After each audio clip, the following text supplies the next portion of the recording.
Táto relácia vznikla za podpory dobrovoľných príspevkov našich poslucháčov. I ty sa k nim môžeš pridať. Viac informácií nájdeš na www.slobodnyvysielac.sk. Ďakujeme. Hovorí sa, šťastie praje pripraveným, a tí, ktorí sú s nami v priamom prenose, môže byť, že v tejto chvíli možno aj otvárajú oči, čo to, ale to by otvárali oči aj vtedy, keby mali pred sebou to, čo mám pred sebou ja. Mám pred sebou Petra Planietu. Ja, tak pozdravujem Banskú Bystricu. Dobrý deň, vitajte, ste na cestách. Áno, no tak ja vždy ľudí prekvapujem, to aj maminovú klasika vždy, že ty čo robíš doma? Ja, tak som išiel cestou okolo, tak som sa zastavil, tak podobne. Ešte máte kľúče? Jasné, tie mám stále. Ale keď pijete domov, myslím, na Oravu. Áno, ale tie nosím vždy v aute, aby som náhodou, keď idem okolo, aby som sa nestalo, že mi ostanú v Bratislave. Lebo vaše cesty sú nevyspytateľné. Presne tak. A čo robíte tu, v Banskej Bystrici? Idem pozrieť kamaráta do Zvolená, tak budeme mať také stretnutie, budeme nejaké veci riešiť, tak vravím, že dostal som darček od dievčat pre vás. Čože vy? Ja som dostal darček. No ale to vám Lea z Krupiny. Ja ju pozdravujem srdečne. A to máte také národné. Jujha, ja to hneď aj odbalím, a to nie je jedno tričko. To sú dve. To mám akože na dvakrát.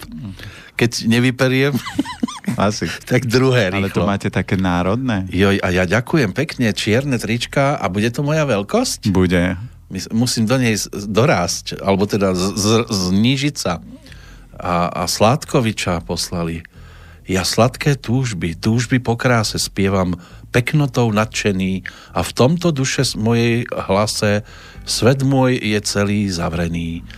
Z výsosti Tatier ona mi svieti, ona mi z ohňov nebeských letí, ona mi svety pohýna, ona mi kýva zo 100 životov, no centrom, živlom nebom, jednotou krás moja Marína z roku 1846. Báseň na tričku. Áno. A na tom druhom v podstate to isté, to mám dvakrát. Na vytriezvenie. No, asi. Ale tam máte aj odkaz od dievčat. Áno, pozriem si to. Takže... Že milí naši... A to ešte aj pre Borisa, tak preto... Sme veľmi vďační za vaše úžasné relácie, ktoré nás veľmi obohacujú, a aj vďaka ním sa rozvíjame každý deň. Posílame vám pozdrav z rodiska Andreja Sládkoviča, Lea a Jana z Krupiny. Ďakujeme veľmi pekne. No, rozvíjajte sa, púpetka, ako sa spieva v pesničke. No, veď ja keď som si ho doma obliekol a dcera: Oci, ty máš Sládkoviča oblečené. A dcera to vie? No, veď tak oni tak preberajú, nie? Majú povinné čítanie, majú takéto. My sme tiež v škole všeličo preberali, a pozrite sa, kde to je tak dnes. Ale, viete, naša dcera, keď ju učíme tieto veci, že vnímať, zachytávať, tak ona vidí, a keď vidíte takto, a u mňa je väčšinou také, že modré trička, teraz je tričko, ktoré je popísané, no tak to je niečo špecifické, ako... To aj v 80 rokoch boli trička už s reklamami rôzne, a frajer bol ten, kto našiel tričko v obchode nepopísané, čisté, biele, bez obrázkov. No, takže niektoré veci sa dajú zachytiť, a tak som... Dobre, že ste to zachytili cestou cez Krupinu. Áno. Nie, to dievčatá doniesli, keď sme mali kurz. Ja, oni boli u vás, osobne na koberci? Hej, veď chodia, čo robievame kurzy, také tie v rámci vzdelávania, tak mi doniesli, že toto mám pre vás, tak... A že to nechceli posielať, tak vrem, že OK, keď pôjdem... Ani to nechceli doniesť. Ale nie, potešilo určite, výrazne. Ďakujeme pekne, tak ako aj za tieto paštéty. Toto je toskánska a delikatés. To máte odo mňa na chrúmanie. Takže... No ja sa tu rozchrúmem úplne, ešte aj makové čipsy. Darov, keby mal prísť Mikuláš. No za chvíľku bude, nie? Už aj príde, čoskoro. Máme to o 2 týždne tu pomaly. A potom Lucia, a potom príde... Možno budeme mať aj Vianoce, ak nám dovolia. No, hej. Ak sa to dostane do toho štádia. Ale, lebo iba tí, čo budú testovaní, možno budú môcť mať Vianoce, áno. No, ale my ostatní budeme mať potajom. Tak, ale to si zoberte, že to už je aká obrovská moc, že dokážete ovládať Vianoce, takže... Rozkážeme vetru dažďu, Áno. sa kedysi hovorilo. Ale našťastie, tak ako niektorí ľudia v koncentračnom tábore hovorili, že môžete s ľuďom zobrať čokoľvek, ale proste slobodu im nikdy nemôžete zobrať, lebo to je o tom, aká tá duša je silná a ako sa prispôsobí tomu, čo sa deje. A z viacerých zdrojov, alebo aj viacerí ľudia, takí tí, čo sú múdri, a komunikujú nie informácie toho, že proste čo to s nami robia, ako nás tlačia, ovládajú, krivia, ale v tom štádiu, že v podstate je to nejaká fáza toho vývoja, toho ľudstva a vždy sme prechádzali nejakými vývojovými fázami a keby sme neprechádzali tými vývojovými fázami, tak proste dneska tu nesedíme a nemáme tu takúto techniku a takéto všetko vybavenie. Buďme radi, že tu dnes ešte sedíme spolu, lebo ak nám zakážu chodiť z okresu do okresu, ja už študujem turistické mapy. Cez hory budem chodiť. Ja chodím stále, lebo môžete fungovať, ako je napríklad výborná kniha Celestínske proroctvo, ale je aj na to film, kde chlapík, keď ho naháňali vojaci, tak stal pred nimi a vojaci neboli schopní ho vidieť. Čiže napríklad mne sa už stalo x-krát, že keď bolo raz, že mali zavrieť, na každom okrese mali kontrolovať, ja neviem to už aký bol dôvod, tak normálne ja som musel ísť s tovarom na Oravu a tak ja som povedal, OK, veď mám v aute knihy na počúvanie, že tak bude OK. Deň predtým to spustili, takže hlásili všade kolóny a ja som išiel v piatok, čiže by to malo byť 3-krát horšie. A ja som ešte prišiel o pol hodinu skôr, ako štandardne chodievam a iba na jednom mieste ma kontrolovali. Ako všade boli, ale nikde ma nekontrolovali, len na jednom mieste. Ste ušli ako myška. Ja som nejak podobne cestoval jedného času a tiež sa pozerali, či máme tie modré certifikáty a predo mnou už zastavili akurát jedno, tak som mohol pokračovať. A aj napríklad štandardne autom som jazdil teraz úplne v pohode a nič sa nedialo. Dokonca som bol aj v metre, čo je proste veľké obchodné centrum a som si povedal, to by bolo super, keby tam nikto nebol. A išiel som normálne, ani pani tam nebola pri tom okienku. No uvidíme, čo nám prinesie budúcnosť. Ideme tunelom a na konci každého tunela je svetlo. Tak tunel tu bolo odjak živa, vždy sa tu sa tuneluje stále, áno.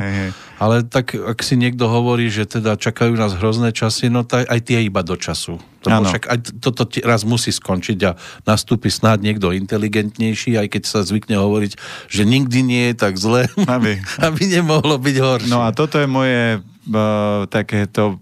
taká tá múdrosť, ktorej sa ja držím, lebo zoberme si, že ľudia povedia, že je zle, ale teraz si zoberme, že OK, by bola vojna. No tak niekto môže povedať, že teraz je veľmi zle, ale OK, nie ste v koncentráku a žijete, lebo mohli by ste zomrieť. No tak je celkom dobré. No a keď by ste boli v koncentráku, tak stále je dobré, lebo žijete, lebo proste polovicu do plynovej poslali a vy ste sa tam nedostali. Takže stále je dobré a vždy môže byť horšie. A zoberme akúkoľvek situáciu, že človek napríklad má nejakú chorobu, ale to ešte stále žije, dýcha. Kým človek žije a dýcha, tak je ešte stále dobre, lebo vždy sa ten stav môže nejakým spôsobom otočiť a zhoršiť. A namiesto toho, aby ľudia boli takí tí pozitívni a hľadali v tom, že OK, všetko má nejaký svoj dôvod a teraz všetko sa to dotýka, lebo keď zoberieme aj toto všetko obmedzovanie, aj mňa sa dotýka, len ja namiesto toho, aby som nadával, aby som sa rozčuloval, no takže keď napríklad mám viac nejakých aktivít a priestor voľna, no tak ja venujem tomu, že môžem sa venovať viac sebe, viac sa učiť, môžem viac cvičiť, môžem zase nové veci vymyslieť, lebo proste my doťahujeme veci a ja popri tom voľne vymyslím niečo iné. Namiesto toho, keď iní ľudia proste nadávajú a pozerajú a sledujú a počúvajú a takéto, veď keď len zoberieme krásne, že ja som si vypočul len jednu reláciu v rámci YouTube nejakých ľudí, čo rozprávali 17. novembra, že čo čo hovorili v komerčných správach, že čo sa dialo na námestiach, že kto išiel, že aké tam boli ľudia a ako sa to tam...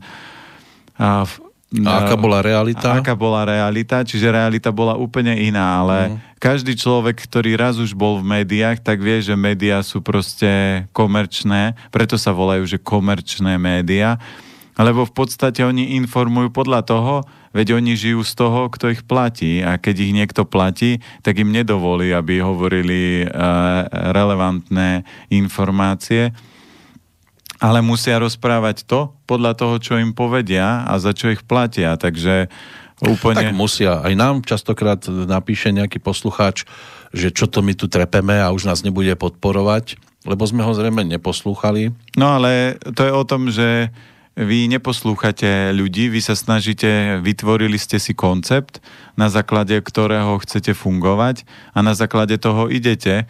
Čiže ako ja mám napríklad svoj koncept v rámci svojho fungovania, svojho života a štandardne aj keď niekde prídem, tak ľudia vždy začnú riešiť, že hej, a vy teraz čo, budete niečo papať a z tohto asi moc si nedáte? Lebo keď som mal raz takéto stretnutie a na stole boli také, že boli makové koláčiky úplne posypané bielým cukrom, boli takéto, že nejaké pagáče, bolo tam hocičo a teraz sme sa tak bavili a ja som vôbec neriešil, že čo je na tom stole a ja som si proste z toho nezobral, lebo ja keď niekde idem, tak to je ako s autom, že ja keď som tu išiel, tak mne svietilo, že potrebujem tankovať, no tak som natankoval, ale nemohol som Nemuseli ste. No, musel. Sloboda, nie? Áno, toto som musel, lebo keď som si pozrel, že dojazd mám 80 kilometrov a do Bystrice to bolo ešte 110, takže je jasné, to by sa blbo tlačilo. Je jasné, že nedojdem a teraz vám poviem, OK, že no, tak skončil som... Za Žiarom by ste niekde... Áno, tak to by mi asi moc nepomohlo. Tam sú ešte kopce, no. Keby ste boli už nad Zvolenom, tak to možno trošku dáte dole. Hej, no, keby som bol na Nohaloch, tak hej. Len ja som išiel z opačnej strany. Vy ste z opačnej strany prišli? Ano. Od Ružomberka? Áno, veď z Bratislavy, nie? No počkaj, teraz neviem, z ktorej strany ste išli dnes ráno? Z Bratislavy. Z Bratislavy. No tak by ste museli od Zvolena. No, tak... Tam je kopček posledný pred Zvolenom a potom by ste to možno šuchli dole kopcom. No a to je taký kopček, to do Novaly, to jedine by som tak došiel. Tak o tej áno, keby ste išli od Ružomberka. Passat je ťažké auto. Raz sa stalo, že som ho musel potlačiť, veď to má 1,5 tóny, to nepotlačíte len tak ľahko, že to nie je, že Škodovečka, alebo Warburg, alebo my to máme ľahšie, no. Alebo Trabantík, ale to auto, tie auta, keď sú takéto, že to je kombi a ja preto som si kúpil kombi, lebo potrebujem rozvážať aj tovar, takže do ňoho natlačím veľa vecí. To nie je na dievčatá, to je na tovar. Áno, to je na tovar, áno, lebo tak dievčatá nepotrebujem tlačiť, keď mám doma princeznú, takže toto sú také veci. Aj kráľovnú. Takže preto napríklad aj na takýto, ja keď chodím aj na stretnutia, aj teraz keď idem, tak ja neriešim, že aha, bude obed, tak ja tam asi niečo budú pre mňa niečo mať a ja sa tam asi najem, lebo to je ako s tým autom, že musíte plánovať, že keď chcete sa niekde dopraviť, tak potrebujete sa natankovať v aute a do tela potrebujete dať nejakú výživu. A štandardne ľudia svoj organizmus berú tak, že a veď čo príde, to zjem. Lebo som sa nenarodil preto, aby som jedol. No ale my jeme preto, aby sme žili, nežijeme preto, aby sme jedli. A to sú dva veľké rozdiely.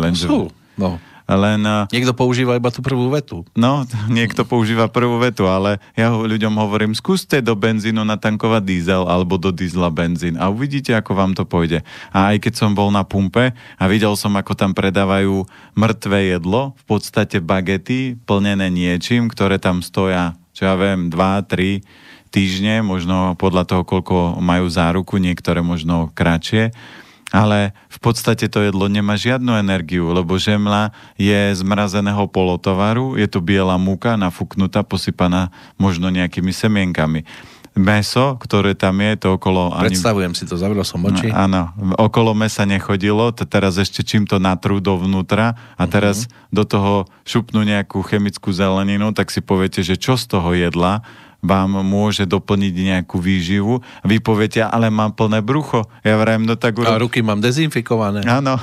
Ale tak to urobte ako v červenej čiapočke či karkulke, urobte to, že ako vlkovi dajte kamene do žalúdka a ste najedení a máte plné brucho, keď chcete cítiť niečo. Len nepite zo studničky. Áno, len potom s takým plným bruchom nechoďte, áno, do studničky. Jo, a tieto dezinfekčné prostriedky, tak som sa nad tým akurát usmievali minule, keď sme si to museli zase niekde cápať, lebo to vojdete do obchodného centra, tam je jedna, potom vojdete do nejakého iného obchodu, v tom istom centre hneď druhá a takto keby človek prechádzal všetkými taký očistený, že či to doma majú ľudia aj v spálni. Áno, ale keď ide do spálne je drahý a dal si dezinfekciu? Len teraz nedávno manželka pozerala jednu reláciu Milujem Slovensko, to je taká celkom, to má rada, že sa tam nasmeje a sú tam aj zaujímavosti nejaké. Kto miluje Slovensko, ten sa nasmeje teraz. Áno. A bola tam jednoduchá vec, ktorá nás napríklad zaskočila, lebo tam dávali, že koľko... A mali rúška? Bo ja som to nevidel už asi rok. Tí diváci mali, ale tí herci nie. Takže to je taká... A 2 metre od seba boli určite. No určite, boli. Tak, ale tak to ja vôbec neriešim. Ale pointa, čo som chcel, tak tam dali jednoduchú otázku, že nejaké oni vždy tam dávajú, že slovenské rekordy a teraz, že koľko ľudí na Slovensku žije nad 90 rokov a my sme tak typovali, že čo viem, 100 na Slovensku alebo tak. A nakoniec to číslo sa vyštveralo, ja neviem, či to bolo okolo 20 000. No ale museli to rýchlo povedať, lebo už to klesá. Áno, už to výrazne klesá. Ale čo som chcel, že to číslo mňa prekvapilo samého, že je takéto vysoké, ale potom sa ozvali, že veď ja mám 94-ročnú babku, potom druhý, ja mám 92-ročnú, alebo ja mám takúto, ale všetci kričali, že mám babku a nikto nekričal, že ja mám detka. To znamená, že a bol krásny dôkaz a chlapi, ktorí to počúvajú, tak si potrebujú uvedomiť, že oni napríklad typické u chlapov je, že robia ako otroci. To znamená, aj ich jediná pasia je, že dám si dobrý obed, ktorý proste s prepáčením zožerem za 5 minút a dám si dobrú večeru. To znamená, celá pointa... A potom sa urobím. Áno, a potom sa presne... To sú narobení. Áno, a to je ich pointa celého života a potom... unavení ľahnú do postele. Ale keď príde celý ten proces, taký ten sypací, taký ten, že OK, že idem zaplatiť dane, telo si povie, tak zaplať dane za to, že si ma proste ničím nevyživoval, žiadne živiny, rozfúkaval si to nejakou borovičkou alebo slivovičkou, takže teraz zaplať dane a teraz tí ľudia sú v šoku, že ako to všetko začne bolieť, ako sa začne sypať a ja vždy hovorím, že musíte byť narodený šťastnou hviezdou, keď sa vám podarí, že zomrieť na infarkt, ale tá bežná verzia je ľudí, tí, čo si robia srandu, že zo zdravého života, že aha, pozri, vidíš toho idiota. Mrkvičkár ide. Áno, mrkvičkár ide.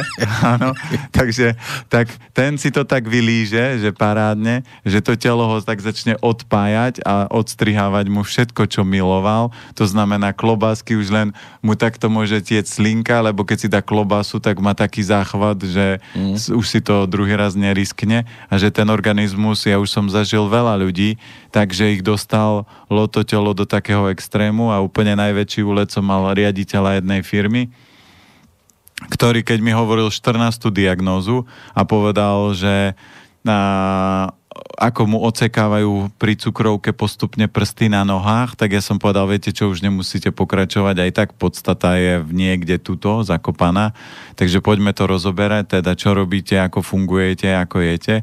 Takže každý človek je strojcom svojho osudu a ani politik, ani minister zdravotníctva, ani nikto vám v tomto nebude zodpovedný za vaše zdravie. A bola jedna múdra veta, že ak nie je niekto ochotný za vás zomrieť, tak aké má právo vám radiť a hovoriť, čo musíte alebo čo nemusíte.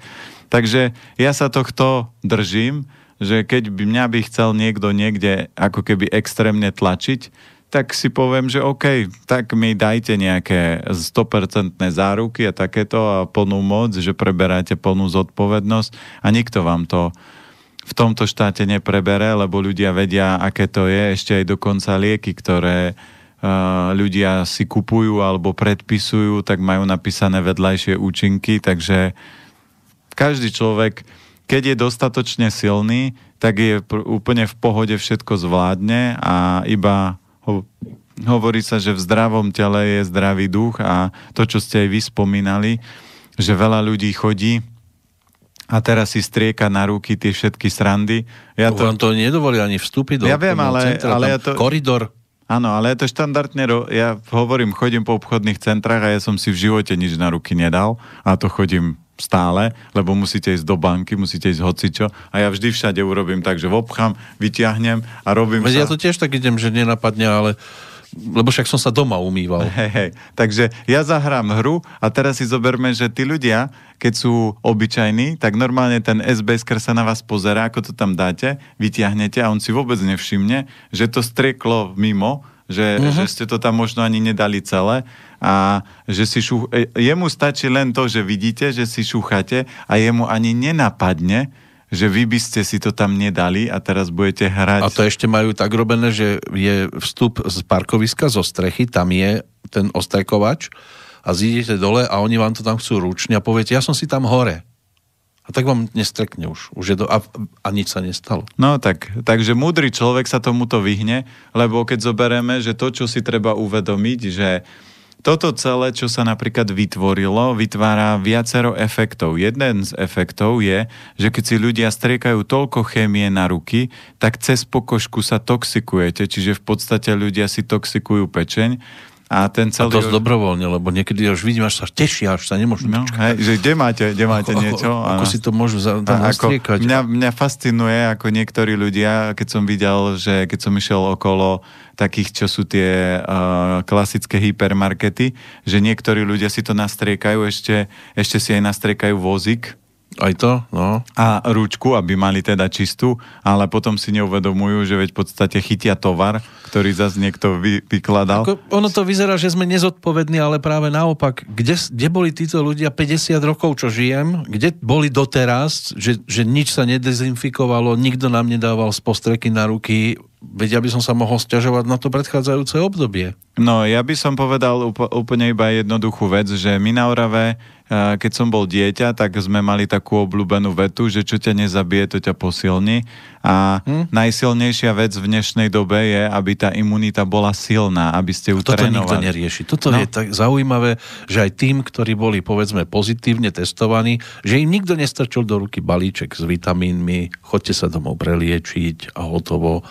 To sa nerieši. Iba im dajú certifikát pozitívny, negatívny a to je celé vybavené. A buďte doma. A teraz ten človek, keď ešte médiá informujú o tom, že koľko úmrtí, ako ľudia na to zomierajú, aké sú vážne problémy. Jemu sa nohy podlomia. Hej, a teraz vás pošlu domov a nič vám nepovedia. No, a teraz len ste pozitívni. No a teraz je zase ďalší efekt, okrem chemizácie je ďalší efekt a ďalší efekt je ten, že ľudia psychicky to nedajú, lebo oni jedia sladkosti, klasika, a že by mal byť nejaký lockdown, tak by mal byť lockdown. Bude nakoniec. Hej, na sladkosti by mal byť.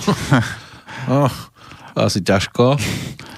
Ale to oni nás zavrú nakoniec aj tak všetkých doma. Ale to, mne je to úplne jedno. Však my tiež, len už sme to mohli mať dávno za sebou a už sme mohli behať ako také lastovičky. Ale neriešte. Vždy je podstatné to, že človek, keď sa niečo deje, tak využite to, čo sa deje, lebo v podstate tá situácia aj tak s tým moc nenarobíte a viete sa vyhnúť nejakým súvislostiam a napríklad ako niektorí ľudia hovoria, že tak poďte s týmto niečo urobiť. Ja vrem, OK, ja keď mám urobiť, tak zoberme si, že keď ide napríklad generál do vojny nejakej, tak si urobi dobrú stratégiu, lebo napríklad mne sa páči film Statočné srdce. Mel Gibson. Áno. A on keď chcel pomstiť otca a zobral ho striko, William Wallace. Áno. tak mu povedal, že chceš zabíjať ľudí, ale najskôr sa nauč najskôr buď múdry a potom bojuj. A on pri každej bitke používal stratégiu. To znamená, že aj keď bol v menšej presile, ale bol stratég, to znamená, pripravil sa na všetky veci, vedel, ako vyprovokovať, aby proste odrazil útok a potom už jednoducho vedel, že zlikviduje celú tú armádu. A tá armáda sa pozerala na nich, že čo tu malá skupinka nejakých... A ešte ich opúšťajú tam tí a henty a tí zatiaľ išli okolo a zozadu. Takže keď chce niekto niečo zmeniť, tak by to malo byť o stratégii a práve preto, že ja keď budem chcieť výrazne niečo meniť, tak si poviem, OK, vytvorím si skupinu a preto aj ja sa stretávam s ľuďmi, ktorí sú v rôznych tých aktivitách a skôr sa bavíme o tom, že vytvorme nejakú silnú skupinu ľudí, to znamená, kde tých ľudí nie je 5,5, lebo čo 5,5 človeka môže zmeniť? Hlavne za polovička neviem, čo môže urobiť. No, takže polovičky... Iba jeden ženatý tam bol, hej? Že to je moja polovička. Áno, polovičky dokážu veľmi veľa zmeniť, lebo hovorí sa, že politika sa robí doma v kuchyni, takže keď by... Na pani Matovičovú by sme mali zatlačiť. Presne tak. Čiže tam, keby sa pritlačilo, takže tam by sa vedelo veľa vecí pomeniť, lebo niektoré ženy majú obrovskú moc, len chlapi si myslia, že to oni sú tí takí múdri. A pritom ona rozhodne, či niečo večer bude, alebo nebude. Tak. Takže práve preto, že ak sa má niečo zmeniť, tak ľudia potrebujú skôr premýšľať a skôr sa spájať, ale nie vytvárať nejaké také, že OK, budeme kričať, budeme bubnovať, ale to vôbec na zajace, áno. Ono sa darmo nehovorí aj to, že treba začať od seba, lenže my to iba rozprávame častokrát. No. A pritom, keby sme my začali s tým, že teda nebudeme podporovať, ja neviem, nejakého vagabunda, jeho predajňu, jeho obchod a podobne, nebudem podporovať vo voľbách tohto politika, aj keby v tej strane boli x násobne čistejší od neho, tak proste tá strana odo mňa hlas nedostane, tak skončil. Jasné, ale to je presne to, že to je najintenzívnejší prístup. Ja som stretol, minule som viezol jedného pána, on bol bezdomovec, keď som bol v metre, tak on hovorí, že či idem do Bratislavy, že či ho zveziem, ja vrem jasné. A on bol Z Prahy ste ho viezli? Z metra? Nie, z metra, klasika. Obchod. Áno, to je obchod bol kde? Ivanka pri Dunaji. A tam odtiaľ do Bratislavy. Takže... Celý čas okno otvorené? Nie, úplne. To bol ako... Niekto povie, že ja mám šťastie, ale to bol tak neuveriteľne múdry človek. No tak medzi nimi určite sú aj takí. Ale bol presne ten istý, že len si sadol a začal nadávať na celý systém a na takýto, ale mi dával otázky, viete, ako je napríklad Slovensko, Slovania a takéto všetko rozoberal. Ja vrem, že počúvajte, vy ste takí múdri, namiesto toho, aby ste míňali také obrovské množstvo energie na to, kydať na politikov, ktorí proste aj tak, keby tam bol ktokoľvek, tak čo tam jeden človek urobí? No nič. Si zoberme, že to je ako keď sa dostane jeleň medzi vlkov, no tak čo tam jeleň môže urobiť? Kým nie ste medveď a na to, aby ste boli medveď, tak by ste museli mať za sebou miliardu, aby vám proste nikto z politikov nič nemohol a mohli ste to tam pozametať, lenže to nikto z našich politikov nie je v takom štádiu. Všetci, keď sa tam dostanú, tak prichádzajú s holým zadkom a až potom, keď sa tam... No, jeden prišiel s holými 11 zadkami. Áno, no dobre. Tak je tam pár, ktorí niečo majú, ale väčšina je proste... To prostredie je také a zoberme si, akékoľvek prostredie obrovsky ovplyvňuje. No im to tak až zazvoní v očiach a zrazu ako keby to boli úplne iní ľudia. Ako striko drž groš. No, úplne iní ľudia. Zacinga. A práve preto ja som hovoril, že ja budem skôr spájať ľudí podobnej krvnej skupiny. Som skôr za to, aj mne proste systém, a ja tomu hovorím Matrix, narobil kopec problémov, ale ja som povedal, ja budem radšej viac radosti, viac dobra, viac pozitívneho do tých ľudí, do toho sveta púšťať. A je to ako ten príbeh, alebo ten vtip, keď idú Vianoce že pesimista dostal krásne autíčko a on hovorí, prečo je také farby, ja som chcel iné farby, veď ono by malo byť také, ale veď ja som nechcel takéto a stále frflal. No a optimista dostal krabicu, otvoril a tam bolo... Wow, ďalšia krabica. Nie, tam boli konské hovienka a on sa pozrel sa na rodičov a vraví, to bol to je český vtip, a že tady niekde bude koník. Takže o tomto je, že napríklad tí pesimisti a tí, čo sa rozčuľujú na takýchto veciach, tak proste oni len strácajú veľmi veľa energie. A to je ako keď ste energeticky si vysvetlíme, že ako keď ste v zápche. Teraz stojíte v zápche, vy máte nohu na plyne, mám na maximum, motor vám reve a vy kým prejdete cez mesto, tak máte spotrebu celej nádrže a vy nedojdete ani domov, lebo budete musieť, ak tam nemáte pri dome nejakú pumpu, tak vám auto prestane ísť, lebo vám došiel benzín alebo nafta. A toto je aj s ľuďmi, že ľudia namiesto toho, aby tú energiu používali tvorivo, vtipne. Keď ja poznám vás, veď ja viem, v akom prostredí sa hýbete. Viem, ale ja mám tiež svoje limity. Ja viem, ale ja som... Veď my sa poznáme koľko, 5 rokov, ja som nevidel Petra Kršiaka takého, že ufrflaného. Tak lebo nie ste so mnou stále. Hej, ale tak možno máte nejaký iný kabát. No viete, keď si sadne človek za mikrofón, tak v tej chvíli svoje starosti nemôže vyvyšovať nad to, čo má vlastne vysielať. Hej, ale tak... Ako by to vyzeralo, keby som vám to furt nadával na niečo a... No dobre, ale keď zoberieme, máte kopec aj reakcií od rôznych poslucháčov, ktorí vám píšu rôzne veci, že by ste mohli byť najvyšší muž na Slovensku. Presne, tak oni už zo začiatku nám písali, keď počúvali tieto moje ranné...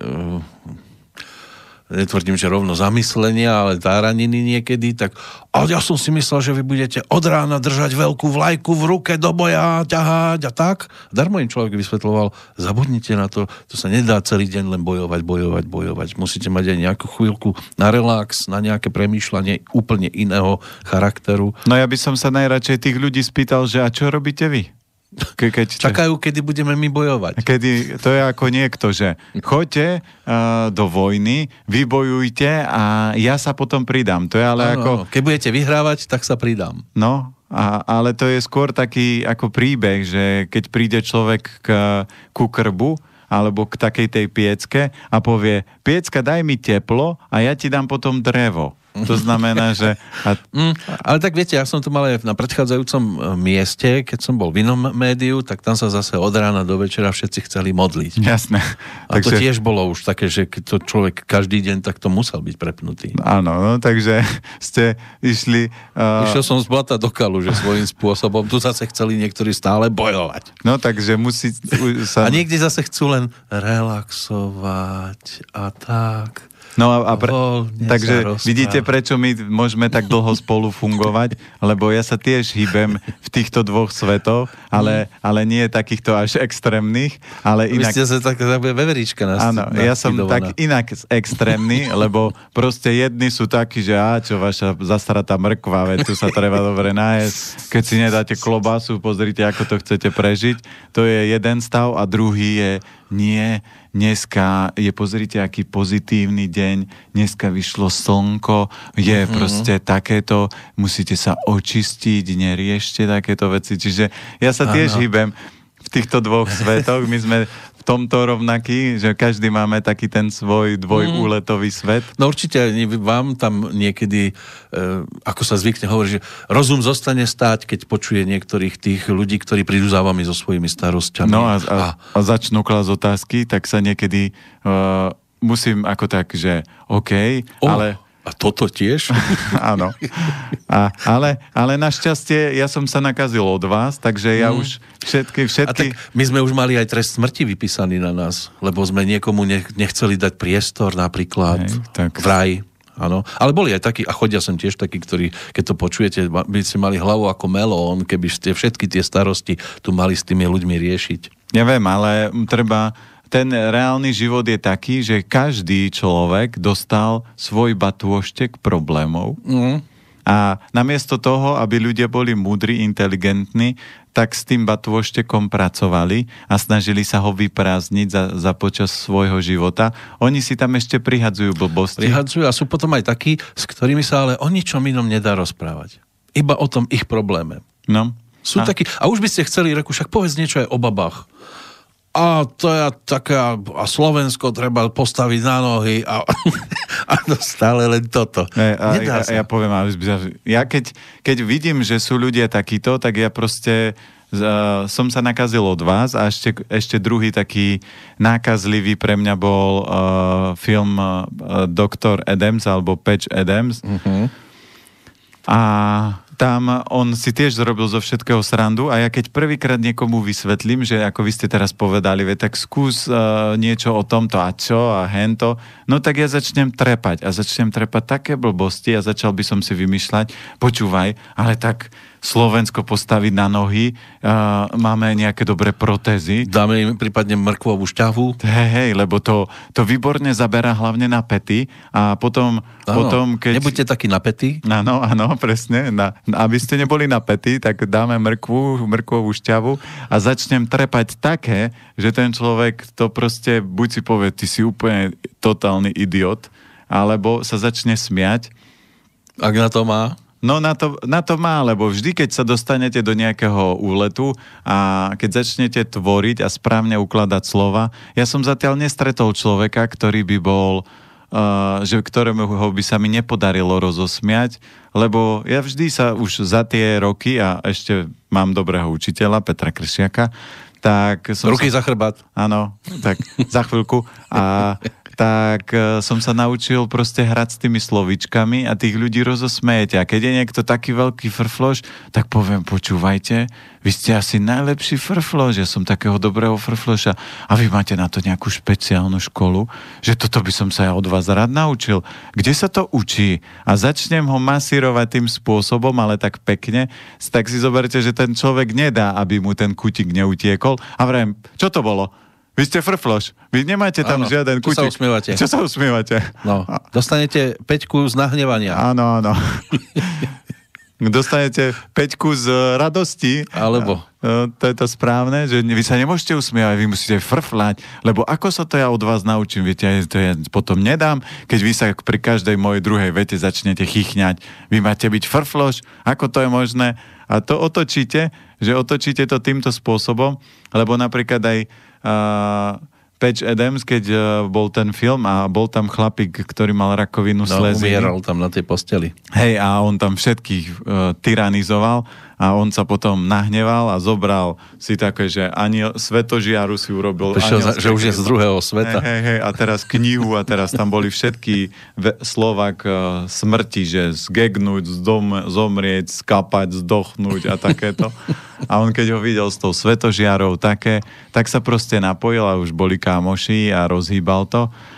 Takže ľudia sú rôzni a ľudia vždy budú rôzni a vždy budete stretávať, ako niekto povie, že keď kidáte a pľujete, tak budete stretávať takých ľudí, ktorí kidajú a pľujú a potom asi ťažko budete mať pekný život a je to ako keď stojíte v zápche na pol plynu alebo na plný plyn, musíte si uvedomiť, že vy si zbytočne svojou hlúposťou skrátite život, alebo sa budete na tých veciach usmievať a ľudia, ktorí prežili čokoľvek, neboli tí, čo boli frfloši, ale boli tí, ktorí videli, že tomu sa hovorí, že na konci každého tunela je svetlo. Takže... Len neviem, aký je dlhý ten tunel. To bol tiež taký vtip, že ideme strašiť medveďov a že to Ander hovoril a že zakričali, že Piťo zakrič do tej jamy, tak zakričal a vybehol taký menší medveď takéto a potom kričia, že prišla taká jama, taká, že veľká diera, že tak kričia a zrazu kričí niekto, vy dvaja blázni, čo robíte pred tunelom, veď vás vlak prejde. No, môže byť, že kričia aj poslucháči, ktorí nám píšu, lebo tak ich výkrikom sú rôzne otázky, ktoré prichádzajú, tak aj tomu by sme sa dnes mohli povenovať však. Môžeme, jasné. Keď ste tu. A uvidíme, kam nás toto odrazí. Oni majú trošku iné starosti, než riešiť nejakého IM z TT, tak poďme napríklad za Jankou, lebo tam sú v rodine napríklad také veci, že chcela by sa opýtať na elementy a vzťahy, ak je chlapec Jinkou, či sa k nemu hodí viac partnerka Yin oheň alebo Yang oheň. Kamarát má dilemu, že ktorú si zvoliť, aké prípadne iné partnerky sú vhodné pre muža, keď je Yinový kov a pre ženu Yinový oheň a Yangový oheň. No určite pre Yinový kov je lepšie Yinový kov, lebo Yangový oheň to je... Kov sa kovom vybíja? Nie, kov sa kovom nevybíja, ale tam je podstata to, že ten kovík, ten ohník taví ten kov. To znamená, že on ho vie otvárať, lebo zoberme si, že keď je napríklad kov s kovom, to znamená, že ja som Yangový kov a keby som mal manželku, Yinový kov, ona bude síce pekná, ale ten vzťah bude taký chladný, suchý, prázdny a ten ohník je taký OK. A keď ten... Alebo že to má cvenk? Keď začuknete na kov, sa to zacvenčí krásne. Áno, ale poviete vtip, na ktorom všetci sa smejú a keď prídete a poviete kovom, tak oni Takže to bude taký cvenk suchý, čiže to moc nie je o tom. A keď si zoberieme, že keď je to chalan Yinový kov a mal by Yangový oheň, tak podľa mňa jeho ego, ješitnosť a iné veci to neustoja, lebo ženy Yangové ohne sú veľmi silné. To nedá. Podľa toho záleží, že keď chcete ešte presnejší profil, tak je numerologická mriežka a tabulka, že... Nemám dátum, ani to dnes riešiť nebudeme dátumovo. Ja viem, len vysvetľujem, že napríklad ďalší detail je toto a tretí detail, ako ho vychovali rodičia. Ak ho vychovali a je z neho silný chlap, lebo Yinový kovík je pekný, elegantný muž určite, ale ak je išiel takým tým klasickým výchovným režimom, ako sa vychovávajú chlapi, tak proste chlapa zložíte ľahko. Poviete mu, zaútočíte na jeho prácu alebo jeho sexualitu a je hotový. Začnete ho škrapkať pod bradou a už si ľahne. Jasné. Toto nefunguje. Nakov povie, no čo, idiot, čo si myslíš, že sa tu po toto z toho, že ma tu škrapkáš? Keď to je žena, ktorá je škaredá, tak pre Yinový... Také nie sú. To je potom prezlečený chlap. Áno. Tak keď to zobereme, každý nejaký máme svoj výzor, ale zoberme si, že ja som to teraz tak povedal vulgárne, ale reálne je, že ten kov, keď máte Yinový kov, tak on má proste krásne ženy, lebo to je pekný chlap. Všetky sú pekné, len málo pijeme, sa hovorí tiež. No, takže zase s tým by som trošku oponoval, lebo každý nejako vyzeráme. Ja keď sa vždy pozriem na seba kriticky, tak ako ja nepatrím k najkrajším mužom. Nie? Nie. Ešte stále? Nie, ale akéže ešte stále, to vždy bude. Lebo proste je nejaký vzorec, ktorý proste od detstva... No niekto ho určil. No, dobre. Kedysi boli údajne teda pekné ženy také trošku macatejšie. No, v Afrike jaskyne boli. Ale aj v jaskyniach to tu bolo všelikade pokreslené z toho praveku. Tam boli väčšinou... Nenašli ste tam nejakú 90, 60, 90. No ale zoberte si, že to sú trendy, ktoré sa nejakým spôsobom vytvárajú a je, ako už keď sme v tejto dobe, tak sa to nedá ako keby... No teraz to musí byť Černoch, krásne, lebo som niekde videl, že mužom roka 2020 sa stal Černoch. Aha. Lebo už nemôže byť biely. Jasné. To neviem, ale keď zoberieme, že klasické tie médiá sú smerované tak, že my sme od detstva to porovnávali, to znamená, že od detstva sme boli vedení k porovnávaniu, takže ako to teraz chcete vymazať? To dokážete vymazať, že len zoberete deti od mala, odstrihnete tam takých tie výchovné vzorce, ktoré klasika majú, že my sme úspešní, ty si neúspešný. My sme chudobní, ty si bohatý. Áno, čiže toto musíte všetko vymazať a tie deti nesmú prísť do styku s týmto a potom viete vytvoriť tak, že všetci sú pekní. No? Ale v dnešnej dobe, ako môžete sa hrať na to, a aj keď mne niekedy ľudia povedia, že keď prídu na konzultáciu a povedia vetu, že viete, ale mne nie je až tak podstatný výzor, mne záleží, aká je duša vo vnútri. To hovorím, teoreticky to každý povie. A ja poviem, no dobre, a keď je to chlap, tak chlapovi poviem, no predstavte si, že máte vedľa seba dušu, ktorá má 140 kg. No a krása, keď to nemá ani cici, ani rici. Áno, ale to má všetko a to má viac ako má všetko. Má toho viac, má to aj s bonusom. Áno, to je asymetrická. Asymeter vysoká, asymeter široká. Áno, takže, rýchlejšie preskočí, ako obíde. Takže, a keď je to takáto bytosť, a teraz skúste, a viete, že vo vnútri je úžasná dušička, ale skúste fungovať, a teraz keď vy ste nejaký fešák, to znamená, že... No tak ja som. Áno. Tak, teoreticky. Teoreticky. Takže keď to zoberiete, tak ono to nefunguje, lebo všade, kde prídete, tak vám budú sa pozerať na vás a budú, a vy to budete riešiť. Už som to hovoril, raz bol taký jeden rómsky, cigánsky huslista a tiež sa ho pýtal, on bol pekný na cigáňa, pekný človek, a sa ho pýtali, počúvaj, ty máš takú škaredú ženu, to keby ste videli pohyby očami, to je tá najkrajšia na svete. Hej. No a keď to zoberieme zase na druhú stranu, že keď je napríklad žena a teraz povie, že ona nemá, už je v podstate výzor jedno, ale to je len preto, že ten človek ako keby už nemá chuť ako keby riešiť a hľadať, že už sa vzdáva. Ono to je tak z viacerých dôvodov, niekedy to býva o tom, že je dostatočne poučená so životom s krásavcom, že ide do hĺbky. Ale to nie je poučená, lebo kde je napísané, že pekní ľudia nemusia byť aj múdri, aj šikovní, aj starostliví. Sú aj takí. No jasné. Len mala šťastie, že si pritiahla zrovna takého blázna. Áno, no a ženy vždy hovoria vetu, že dobrí chlapi nie sú, a ja vždy hovorím, viete, koľko ja som takých chlapov mal na konzultáciách, a stále mi chodia a oni povedali, že dajte zoznam. No lebo sme zavretí doma kvôli karanténe. Áno, napríklad. Tak nás nevidia. Napríklad, ale pointa toho celého, ja sám, keď niekto povie, že viete čo, vy ste pekní, a ja hovorím, OK, no dobre, chcete mi robiť ego masáž, alebo čo? Lebo viem, aký... Vy chlapom poviete normálne, že je pekný? Ja nie. No, lebo môže potom začať. Áno.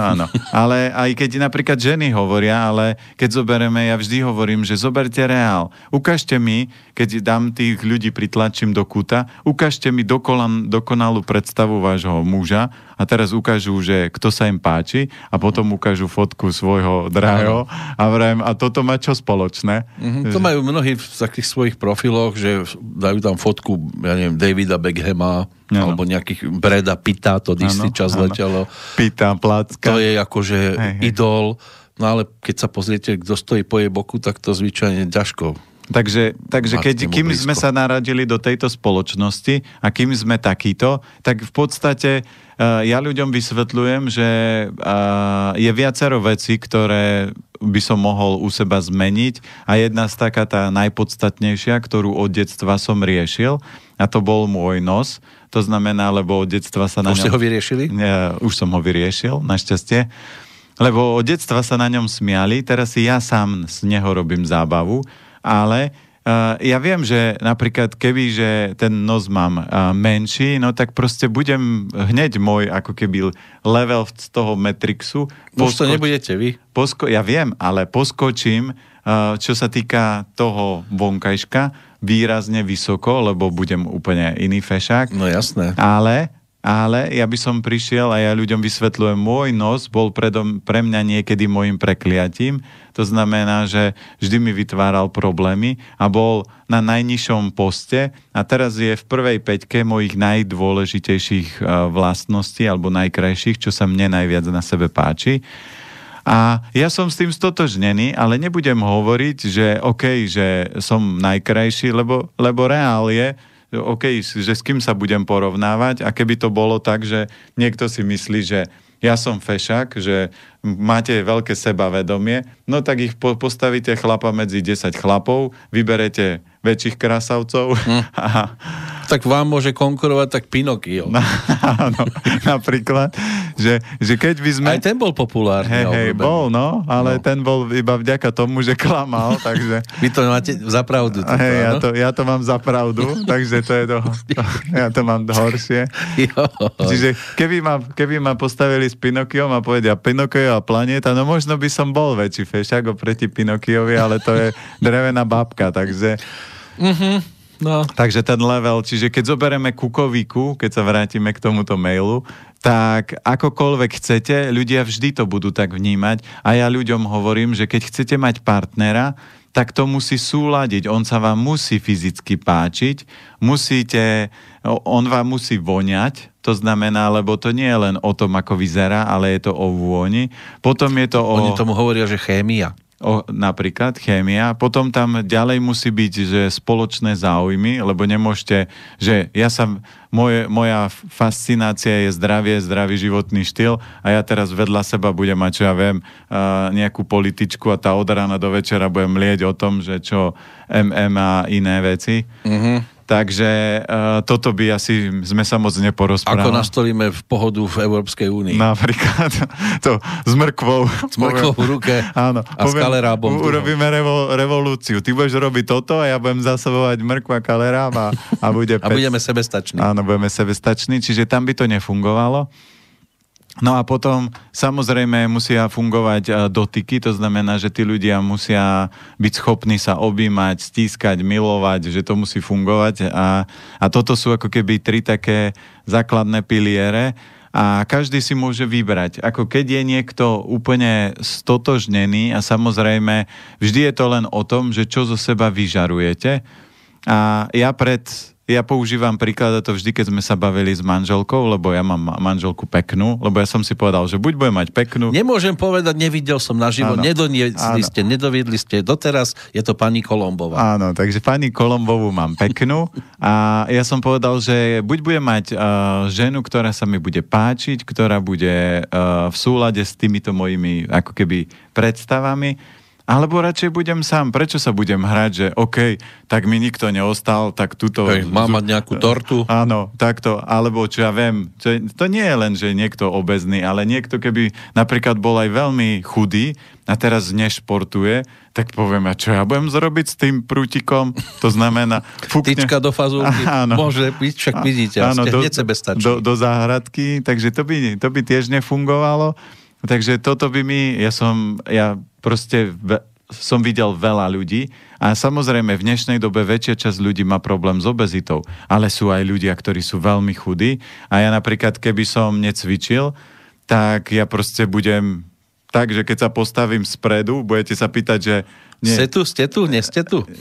Tak poviete, stočte sa, aby som vás... vidím. Áno, aby som vás videl, lebo budete si myslieť, že stojím z boku a stal by som spredu. A ja keď napríklad idem niekedy s manželkou po obchodných centrách, lebo tam ideme niečo, alebo ideme do banky, alebo nejaké takéto. No, lebo tak, tam to dávajú, no. Tak ukazujem niekedy manželke chlapov, že ako som ja vyzeral, že keď vidíte takého chlapa, že pred laktiem a biceps má ako pred laktie, tak vravím, že takto by som vyzeral, keby som vôbec necvičil. Čiže ja len tým, že som to trošku fyzicky dal, lebo moje telo je v tomto sviňa, že ja cvičím a svaly nič, takže ostáva mi len to cvičenie, ale ja by som nevedel si predstaviť ani jednu, ani druhú verziu. To znamená, že keď to má byť a keď chce človek prežiť a keď máte s niekým kráčať, to je ako my dvaja. Ako manželia nie sme taký polomanželský pár. Deti máme. A deti máme už, ale si zoberme, že my si musíme vyhovovať, čiže my si vyhovujeme, tak mne vyhovuje váš smiech, váš humor, vaše komunikácie, vaše vstupy do mojich vstupov. To znamená, to všetko vyhovuje, preto môžeme v úvodzovkách byť takýto... A mne vaša ukecanosť. Môžu byť takíto partneri, ale teraz si predstavte, že by mi vadil váš smiech, teraz si poviem, to sa tu priblbo smeje, alebo teraz jaký stupidný vtip. No, takže by sme... Zase sa snaží byť vtipný. No, takže a keby bola taká vrázka, ako ste teraz predviedli, no tak asi by sme dlhodobo spolu sa nemohli rozprávať. No, to už máme pomaly 300 dielov. No, takže... Neuveriteľné niečo, jak to letí. Tak a o tom toto je, takže každý človek nech si vybere do svojho, ako keby na svoju životnú cestu partnera, partnerku a je jedno, je to na ňom, ale nemalo by to byť vyzerať tak, že kde máte manželku, tak viete, ona dneska nemohla, lebo také, a kde máte manžela? A kde máte manželku? Tak manželku ja mám doma, nie? No. Tak ale... ja ju mám rád a ona... A preto mi ju nedovediete ukázať. Presne tak, lebo ešte by ste závideli a to, čo... Nezávidím. Viete, koľko pekných žien som ja už videl a nemohol som nikdy mať? No, tak... No veľa. Tak... Len ja mám skoro všetky. Ja mám peknú a múdru, takže to je dvojkombinácia. Ja sa práve vtedy teším, keď sa dozviem, že niekto je homosexuál s mužou. Lebo je opäť voľno viac žien. Áno. Takže... Len sa bojím, že keby všetci muži boli homosexuáli okrem mňa, tak ženy sú lesbičky. A to už by som zase nič nevyhral. Ale prečo by ste mali celkom dobre? Bol by ste jediný a mali by ste... Áno, mal by som to pre seba. Áno, všetko. A mal by som dlá nezamestnané. A vidíte, a sme pri tom, že tady niekde bude koník. Áno, takže, bolo by to úplne náhodou. Takže vidíte, iní nadávajú na to, že sú homosexuáli, namiesto toho, aj ty, výborne. Ja sa teším. Výborne, lebo... Pokiaľ na mňa neútočia. Hej, keď vás nehladkajú. Áno. Takže preto v rámci vzťahu každý by si mal vybrať bytosť, s ktorou je stotožnený. Nebude ju schovávať v šuflíku alebo niekde doma, že ostan doma, lebo teraz ja idem s kamarátmi, aby sa na tebe nesmiali, alebo niečo. Takže... Áno, a musím ich rýchlo opiť, aby sa ani mne nesmiali. Áno, aby zabudli. Že ťa mám. Že to je tvoj kamarát. Nie, to moja manželka tak zarastá.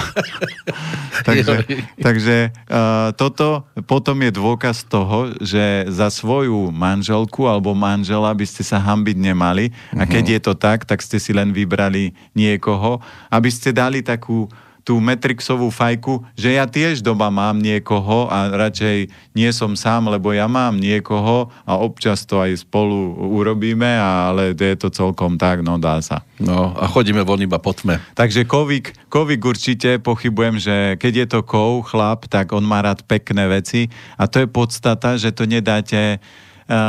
to nefunguje, aby on mal napríklad škaredú ženu, aby mal, lebo jemu sa páčia pekné veci, je to jeho podstata. Keby bol zem, tak chlap zem nerieši až tak možno... Zem nás raz všetkých aj tak strávi. Tak, ale kovík je ako hovorí sa, že inovíkov je ako diamant a videli ste niekedy diamant s hrdzavou oceľou v kope, ako to nevytvorí nič pekné dokopy. Diamant som ešte všeobecne nevidel.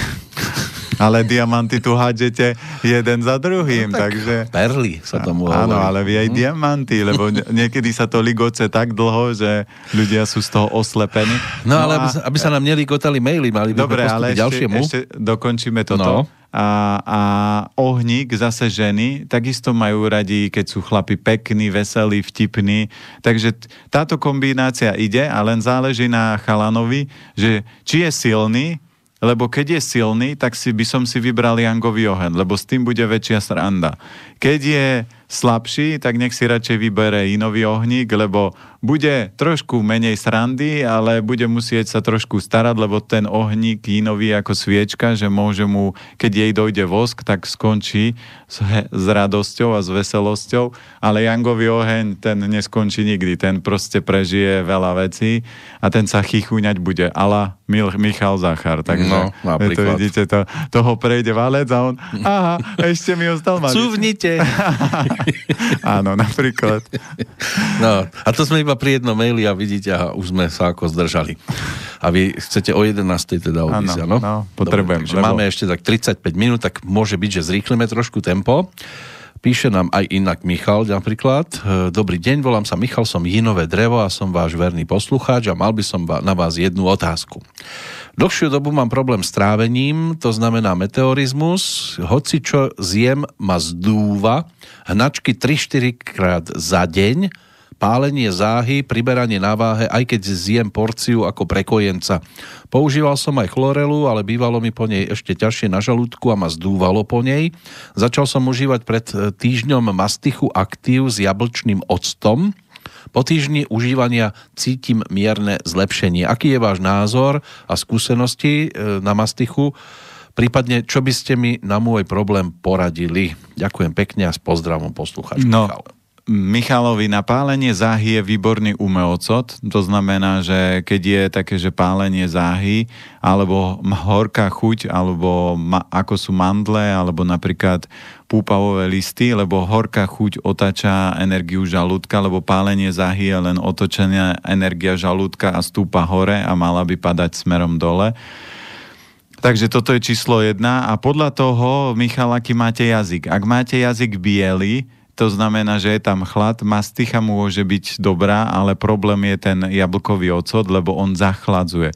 Takže ak vy máte jazyk biely, to znamená, že to trávenie je zachladené, je tam chlad, vlhko, hlien môže byť, takže to treba pretepliť, čiže je výborné skôr napríklad kurkuma, škorica, čajík na trávenie, ktoré sme už niekoľkokrát spomínali, to znamená, že zoberete si, idete napríklad do roboty, dáte si do termosky polčajové lyžičky, napríklad škorice, 4 klinčeky, čajová lyžička feniklu, zalejete to horúcou vodou, alebo iná verzia je čajová lyžička kurkumy, 4 klinčeky, pridáte napríklad anís alebo kardamon, zalejete a takýto čaj popíjajte stále.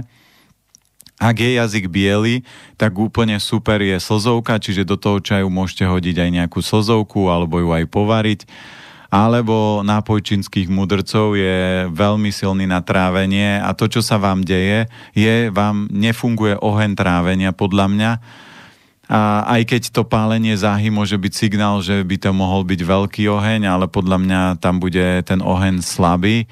A na základe toho predstavte si, že žalúdok je ako oheň. Keď sú uhlíky vyhasnuté, tak v podstate on nemôže, keď čokoľvek zjete, tak on to nerozloží, vy z čohokoľvek môžete priberať a tým, že vás aj nafúkuje a máte problém s meteorizmom, že čokoľvek zjete, ešte dokonca aj chlorela, tak podľa mňa tam bude na 95% chlad, a preto to treba pretepliť, čiže výborné na to sú polievky, vývary, takýto čaj na trávenie, alebo slzovka. Pánsky klub.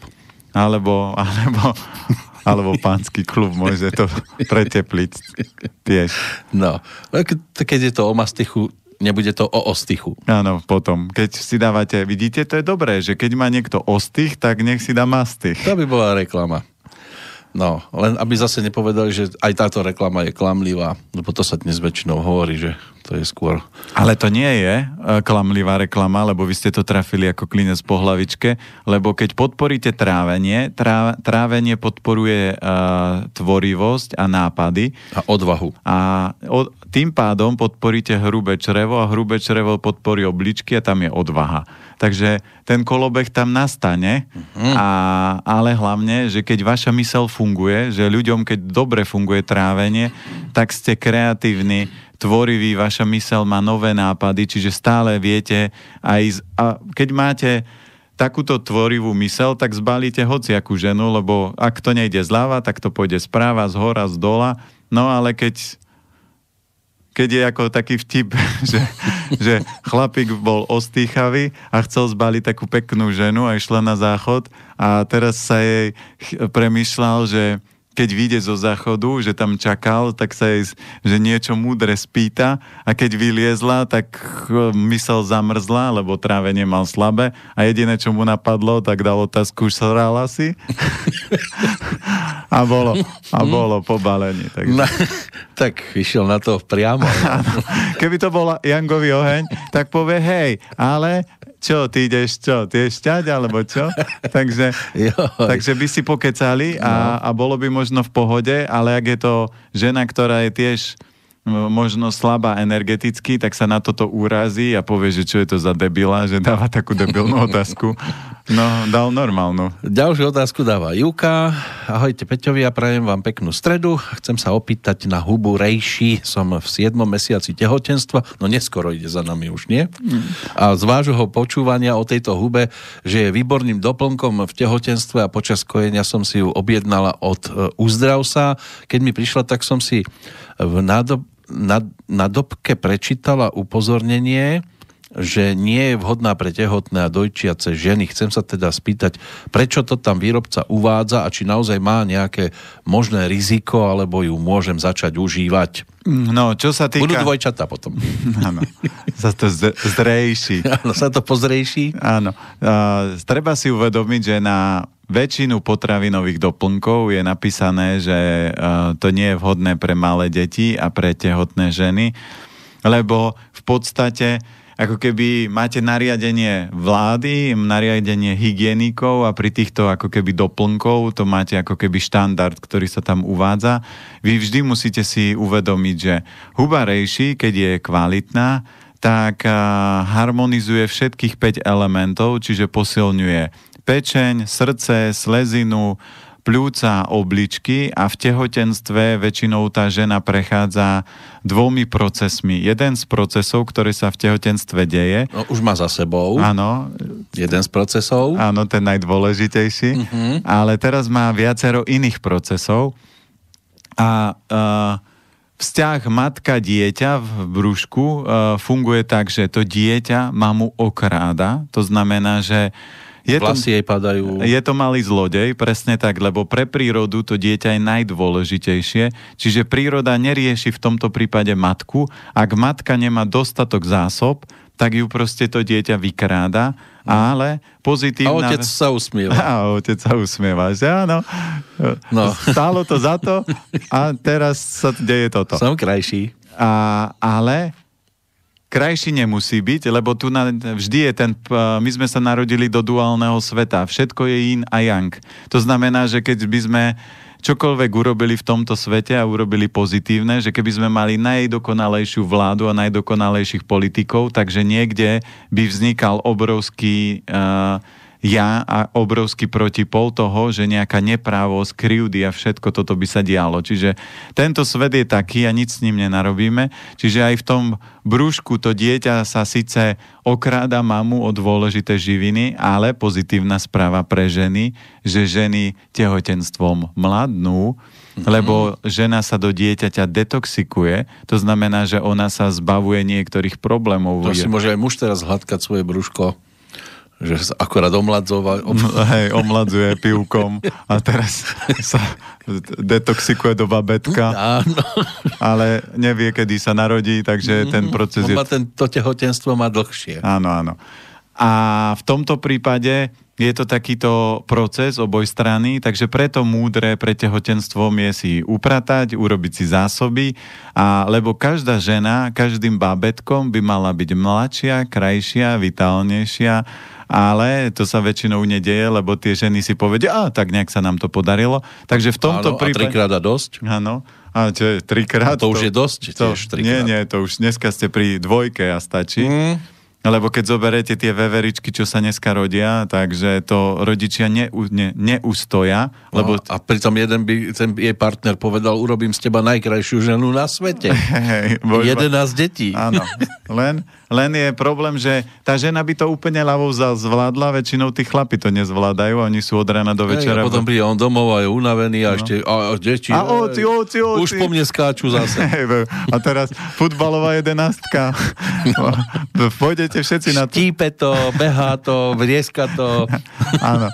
Seje to. Skáče to. Seje to. Telku prepína to. No, takže a tam tie rozprávky, ako my niekedy, keď my sme mali brata, ktorý o 10, alebo máme brata, ktorý je o 10 rokov mladší od nás a keď on pozeral tie také malé rozprávky a my, že čo to je za stupidita, ocino, vy buďte ticho.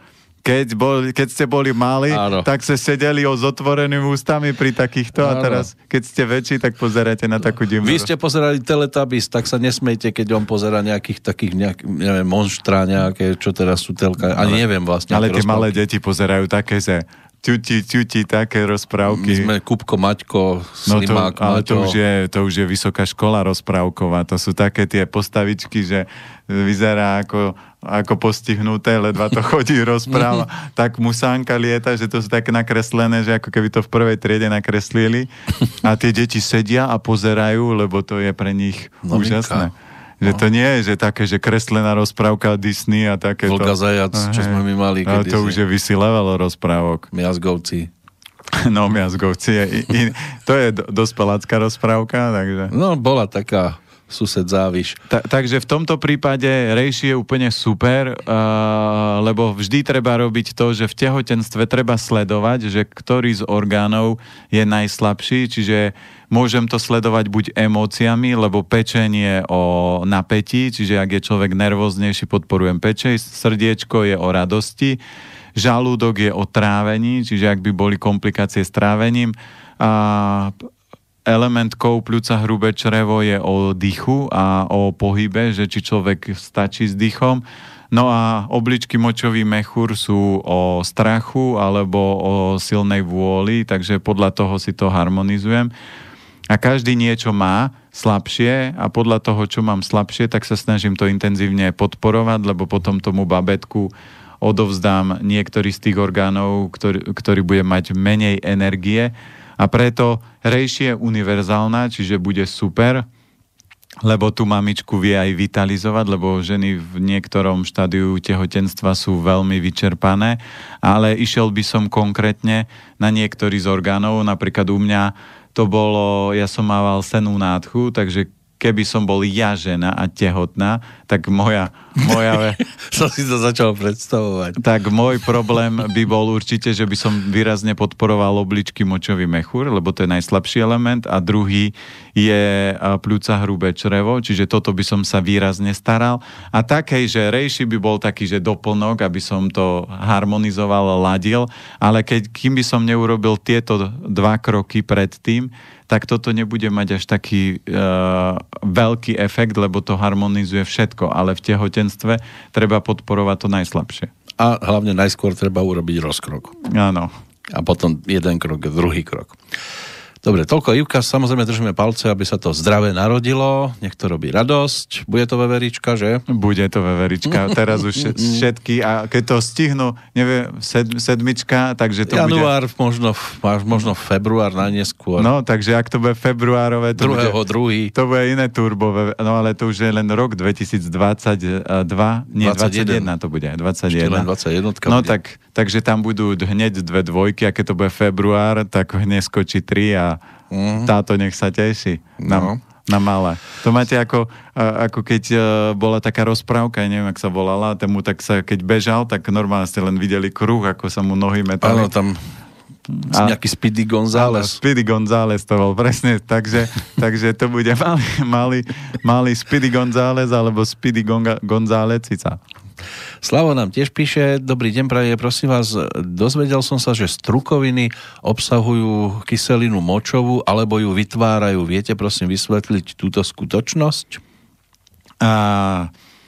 Strukoviny obsahujú kyselinu močovú, ale nie toľko ako napríklad živočíšne potraviny, lebo ja zatiaľ nepoznám niekoho, dna je choroba kyseliny močovej a dnu zatiaľ ja som nestretol človeka, ani žiadneho vegána, ktorý by mal dnu z toho, že je vegán. Ale my sme teraz dnu. Áno, ale nemáme dnu. To znamená, dnu môžete získať iba z mesa, lebo meso je v tomto král. A teraz mňa vždy fascinuje, ako ľudia povedia, no ale keď mám dnu, nemal by som jesť strukoviny. Ja vrem, v prvom rade nemáte jesť meso. A to dôležité je, čo dáte dnu. Áno, presne tak. A keď dáte dnu dobre, tak dnu nedostanete. Ale keď dáte tam blbosti a strukoviny vám nikdy dnu nespôsobia, to znamená, oni už keď máte dnu,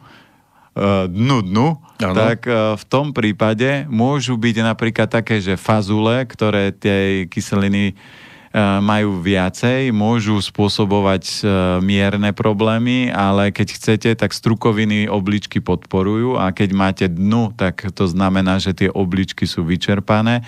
Čiže v prvom kole, keď chcete znovu niečo urobiť, musíte vitalizovať najskôr orgán, ktorý je za to zodpovedný. Čiže je to ako keď máte firmu a teraz máte manažéra a teraz manažér vám ochorie, no tak sa nesnažíte motivovať zamestnancov, aby lepšie pracovali, ale snažíte sa rýchlo ozdraviť manažéra, aby sa vrátil, aby ste nemuseli suplovať jeho prácu, lebo keď to niekto nemenežuje, tak ten celý systém nebude fungovať. Takže takisto je to v tele, že keď je orgán slabý, tak sa snažíte v prvý krok opraviť ten orgán, podporiť ho, zvitalizovať a druhý krok sa snažíte riešiť až ten dotyčný problém. Takže ja to vždy riešim tak, že snažím sa ľuďom vysvetliť, že by mali podporiť obličky a na obličky je výborná napríklad, keď si zoberieme, že niekto má dnu, tak je červená šošovica alebo cícer má málo purínov a tým pádom to všetko sa vie vyriešiť, ale samozrejme musíte urobiť detox. A fazula môže byť? Fazula má viac tých purínov, takže tak to spôsobuje, že preto vždy, keď má niekto dnu, doktor mu povie, že nemôžete strukoviny, ale všetky strukoviny nemajú rovnakú úroveň. Uh-huh. Katka nám píše tiež, dobrý deň, chcela by som vás poprosiť o radu. Môj tatino už niekoľko rokov berie lieky na zväčšenú prostatu. Pri poslednej kontrole mu lekár povedal, že mu neodchádza z tela celý moč a zmenil mu lieky s tým, že keď mu nepomôžu, bude musieť ísť na operáciu. Vedeli by ste mu niečo poradiť? No, keď zoberieme, že zase toto je len iná verzia toho, že element voda, čiže obličky, močový mechúr nefungujú. A teraz niekto má dnu a niekto má proste... Že to nejde von. A niekto má to, že mu to ostáva dnu stále. Uh-huh. Má inú dnu. Takže v tomto prípade, keď zoberieme, že to ostáva, čiže vidíte, že tam... A kde to tam zostáva, keď je stále, povedzme, štíhly?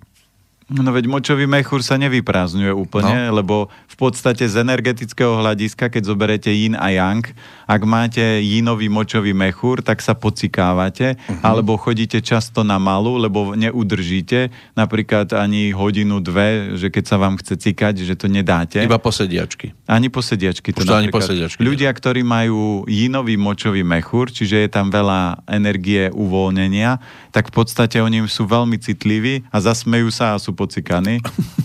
Takže to je... No však niekedy to tak aj býva, že sa smeje, takže sa až pociká. Áno, ale to je len signál, že máte slabý močový mechúr a čiže je tam veľa inú. A tí yangovi, čiže tí, čo jedia veľa mesa, chleba, solia, tak v podstate on sa stiahne a potom má problém človek napríklad s uvoľňovaním toho, lebo je to veľmi stiahnuté. A ako ho teda borovička? Borovička nezabere. Nie, to iba cievy? To iba cievy, presne tak. V tomto to nie je až také účinné. A aj keď z tých pálenok ste to zase trafili najlepšie, lebo borievka podporuje obličky, močový mechúr. Áno, fakt? No fakt, tak to ste na tom dobré. Veď hovorím, že už sa blížite, len ma moc predbiehate v tomto meritku. Ja pribrzďujem častokrát a potom som aj taký pribrzdený. Tak brzdíte, hej? Tu som ja ten múdry. Áno, ja som len za toho pekného. Takže hej, veď ja som to hovoril už na začiatku relácie, že aspoň... A vďaka nosu, no. No, tak čo už. Takže v tomto prípade treba podporiť obličky, močový mechúr. Ako? Ono to je vždy párový orgán. Čo tam dať? V tomto prípade napríklad sú číslo 1, treba si ustrážiť, že v strave by nemalo byť veľa mesa, lebo a hlavne červené meso poškodzuje toto. Číslo 2... Zelené? Zelená šošovica je dobrá. Ale zelené meso si má dať, či aké? Nie, zelené meso tiež nie je dobré, lebo to už má inú kultúru. Veď práve. A tam sa potom poškodí. Aké je potom ešte meso? Keď nie je červené ani zelené. No je biele meso napríklad. Napríklad prsia sú biele meso. Aha, takto. Dobre, na prsiach sa dobre spí. Áno. na niektorých. Takže ideme, čo sa týka... Takže prsia si dávať, kuracie. Takže áno, treba ísť do takého toho, že bieleho mesa, keď tak výborné sú ryby v tomto prípade, že pri všetkých... A kršiak je rybožravý, áno. Takže v tomto prípade je vždy výborné podporovať obličky, močový mechúr a ryby sú na to super, akékoľvek druhy. Čo sa týka určite polievky, ale zase keď vývar, tak urobiť vývar z hovedzích kostí, alebo slepačí vývar, alebo halásle, nejaké takéto polévka, nejaká taká slovenská, čisto slovenská haláslová polévka. No a samozrejme sú výborné čaje na toto. Výborný čaj je napríklad vrbovka, to je z vrbovky, alebo praslička je výborný čaj, alebo je tam ešte kotvičník, je takisto dobrý čaj, čo sa týka týchto záležitostí, ale všetky tieto problémy s prostatou sú len záležitosť, že ten element sa oslabí a potom sa to udeje. Ten kotvičník má aj iné meno, alebo je iba kotvičník? To pre tých, ktorí zadrhávajú. Ja neviem, či má nejaký iný názov. Nehovorte ho na šťastie. No. Viem o tomto názve. Dobre. Jaro je ďalší písateľ. Aký má názor pán Planieta na nízkosacharidovú stravu a na prerušovanú hladovku, keď človek je 2-krát denne v rozmedzi 8 hodín a ďalších 16 hodín nejedáva, pričom sacharidy tvoria len do 10%, bielkoviny normálne a tuky až 75% stravy. Toto je vyšší level stravovania a na toto by ste mali byť dostatočne silní a schopní, lebo ľudia napríklad majú nejaké problémy a teraz si myslia, že prejdem na tukový metabolizmus, ale čo sa týka príkladov žien, som stretol veľmi veľa žien, ktorí vďaka tukovému metabolizmu si poškodili výrazne trávenie a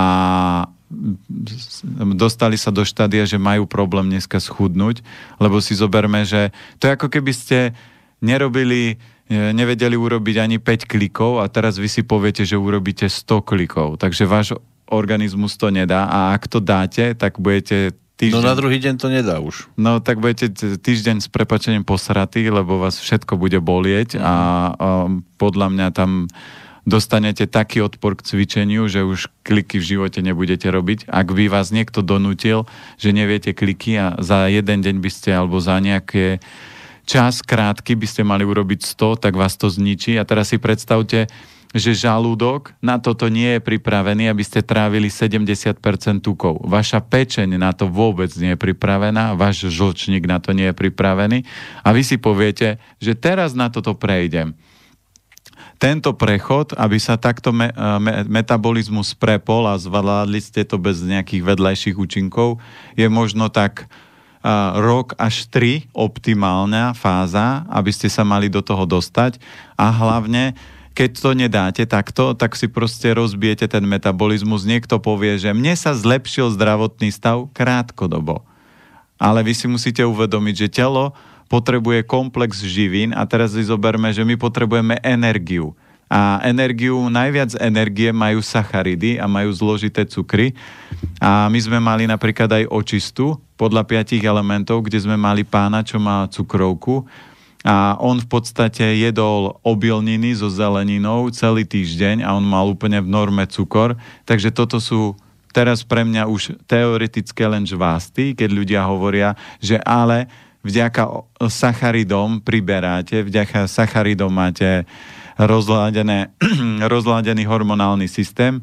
Práve naopak, vy si rozladíte hormonálny systém týmto spôsobom, že to takto prepnete, lebo pred 10 rokmi mne sa dostala, alebo možno aj viac, do ruky kniha, hovorí sa tomu, že zónová dieta, kde jeden pán dostal nejaké ocenenie v Amerike za to, že prišiel na to, ako zvýšiť výkon u športovcov a on zobral priemernú nejakú športovú triedu alebo školu, kde mali priemerné výsledky, že oni nikdy neboli najlepšia škola v rôznych športoch, vždy bola priemerná alebo podpriemerná. A on tým chalanom a tým, čo cvičili a športovali, nastavil zónovú dietu. To znamená, že bola nastavená tak, že ste mali na tanieri 40%, nie, 40% sacharidov, 30% tukov a 30% bielkovín. A táto kombinácia, ale v každom jedle, čiže aj sladkosť, keď ste jedli, alebo čokoľvek, že nikdy ste nejedli samotné ovocie, lebo by ste dostali vyššiu úroveň sacharidov, nemáte tuky, bielkoviny. Čiže on to skombinoval takto. No a tá priemerná trieda v ďalšej sezóne vyhrala proste kopec zlatých medailí a malo obrovský úspech.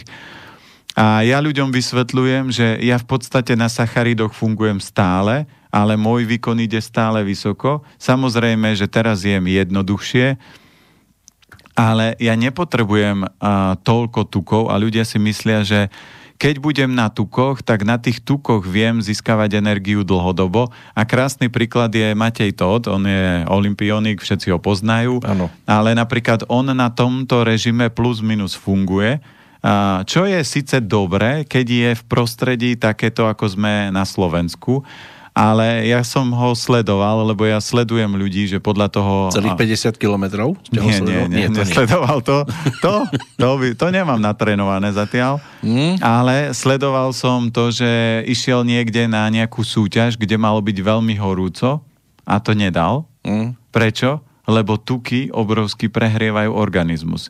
Čiže si zoberme, že on športom prehrieva, teraz výživu má prehrievajúcu, takže on mal dosť energie na to, aby to dal, ale jeho energetika to nedala. Lebo to je ako náš... Má výborný tím okolo seba. Hej, len to je presne to, že výživa je obrovská alchymia, že to sa nedá povedať tak, že aha, Zuzka schudla vďaka keto alebo paleo, tak to idem vyskúšať aj ja. Vy v prvom kole by ste nemali riešiť chudnutie, ale mali by ste riešiť to, že zvitalizujem svoje orgány, aby fungovali aspoň na 80%, lebo ak vám pečeň funguje na 40 a trávenie na 50, tak toto vás úplne rozbije.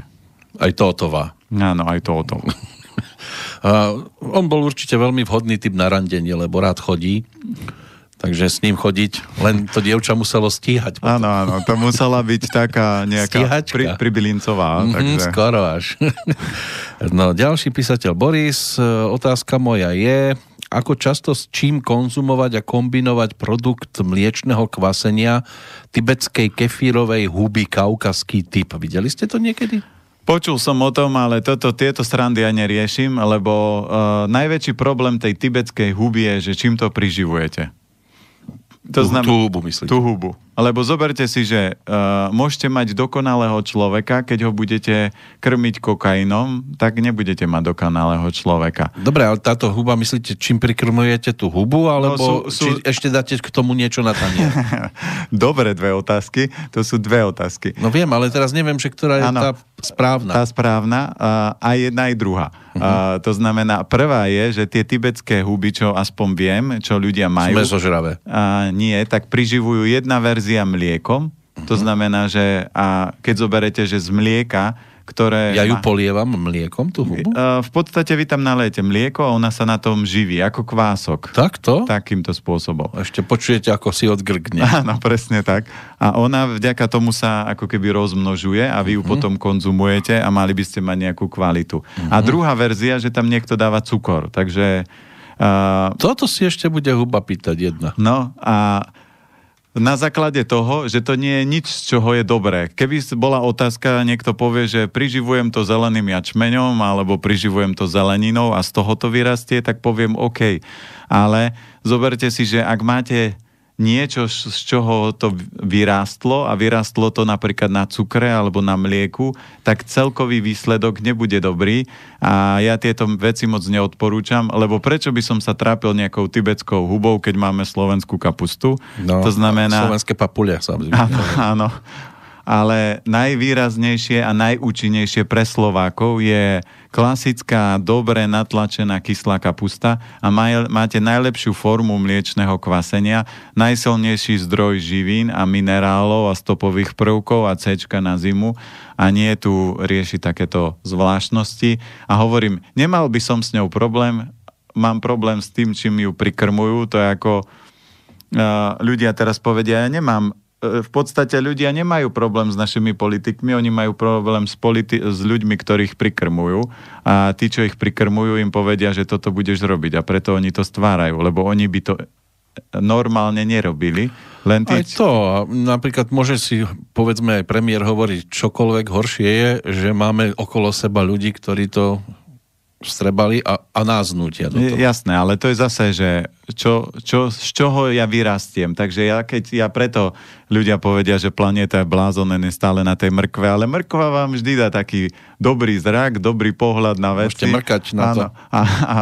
A potom aj dobre mrkáte a keď máte nejakú peknú mrkačku, tak... Tak to pomrkvíte pri nej celé. Nie, to už nepomrkvíte, to už potom vyriešite mrkačkovo, očkovo. Aby vám nerobila také, že strúhanie. Hej. No. Je tu otázka od Joža, Ráža?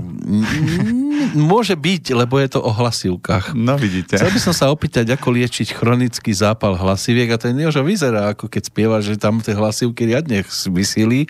Moja známa má ten problém od januára, nemôže rozprávať, len šeptať. To je dobre pri ženách. Stav sa jej nezlepšuje a čerešničkou na torte bola návšteva lekára, kde jej bolo povedané, že má prísť o pol roka. Asi nebolo čo rezať, tak treba počkať. Lekár jej nepomohol, tak sa obraciam s prosbou o pomoc na vás. Takže čo so šepkajúcou? No, číslo 1 je z duchovného hľadiska, keď prichádzate o hlasivky, tak z nejakého dôvodu.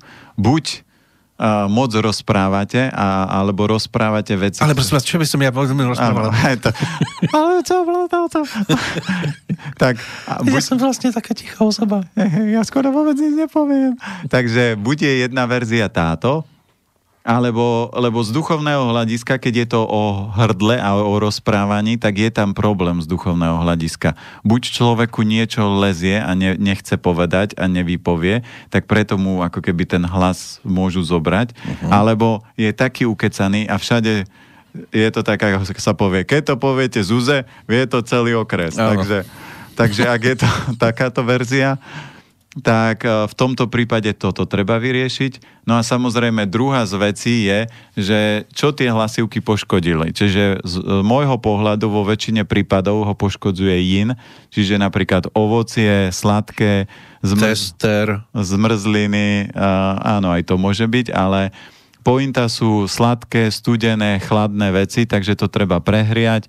Na krk možno by som dal takú, že peknú červenú šatku, aby sa tie hlasivky prehriali. Alebo sa aj môže Jožo na krk zavesiť. No, to nie je dobré, lebo to záleží, aké má krčnú chrbticu, možno ešte by ostala na vozíku, keby sa tam zavesil. Takže keď je teraz tie hlasivky oslabené, tak celý ten krk bude oslabený. Čiže to treba prehriať. Preto červená šatka je výborná, čiže dokáže to prehrievať. Preto... A keby dal zelenú? Tá posilňuje pečen, takže to si musí okolo pása dať. Musí byť červená šatka. Červená, lebo červená je... A ísť okolo bičích zápasov. S červenou šatkou dá sa, keď viete dobre utekať. No. Takže v tomto prípade toto a prehriať to polievky, vývary, teple, nič studené, žiadne šaláty surové, skôr zelenina napríklad varená, naparená, toto všetko môže tomu pomôcť. A napríklad, keď je to bolesť v rámci hrdla, tak dalo by sa, že do vody a kloktať titri olej, to je čajovníkový olej. A toto výborne zaberá takisto na, čo sa týka hrdla. No, hodinka a pol pomaličky za nami, tá 11. klope na dvere. Mala by byť dnes našou rozlúčkovou časťou. Máme tu Medzinárodný deň bez nákupov napríklad, alebo Medzinárodný deň mesa a Deň práv zvierat. No ale to je otázka, že ako to myslia, že či vám hovoria, že na kup, alebo či máš... Asi bez toho kupu. Kupu. No a tiež Medzinárodný deň mesa teraz, že či si ho mám dať, keď je to deň mesa, no. Alebo je to deň práva zvierat, a teda tým pádom meso žiadne. No to neviem, alebo to je otázka, že kto to teda vymyslel? No v Indii to bolo vymyslené. Aha, tak to bude asi práva Lebo zvierat. Chceli zrušiť spotrebu živočíšnych produktov, koniec zabíjania a chovania zvierat pre tie potravinárske účely a podporovať vegetariánstvo a vegánstvo. Tak to by mal byť deň skôr takýto ako deň mesa, nie? Lebo to prirodzene mi evokuje, že keď je deň mesa, daj si, lebo je sviatok. Meso má svoj deň. No. Na svoje narodeniny, tak na narodeniny sa oslavuje. Nie malo by potom, že deň bez mesa. Áno, tak by mal byť. No, takže... vy by ste to podporili. Určite, lebo keď zoberieme, že prvý krok je, že ja ľuďom vysvetľujem, že najskôr buďte zdraví a potom riešte práva zvierat a jem.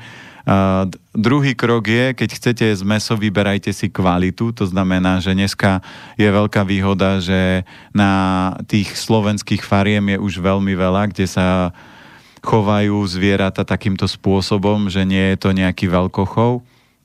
No a potom krok 3 je, že keď budete chcieť, aby vaša myseľ a vaše schopnosti sa rozvíjali, lebo mäso je jangová energia a vždy uzemňuje človeka, Takže preto, ak niekto bude chcieť sa ďalej posúvať, tak v určitom štádiu svojho života to mäso bude zo svojho života musieť eliminovať z jedného dôvodu, lebo schopnosti nemôžete rozvinúť, lebo mäso vždy bere veľa energie, blokuje energiu a nemôžete mať ako keby taký ten duchovný rámec.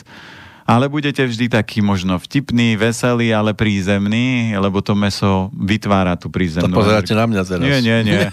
Ale to ja niekedy prídem, stretnem také víly, ktoré že odchádzajú, že im dám radšej nejakú fľašku do ruky, aby ich neodfúklo, ale tak im poviem, že dajte si aspoň rybky, keď už nie, alebo dajte si nejaké mäsko, alebo aspoň vývar, aby vás to uzemnilo, lebo v podstate tí ľudia...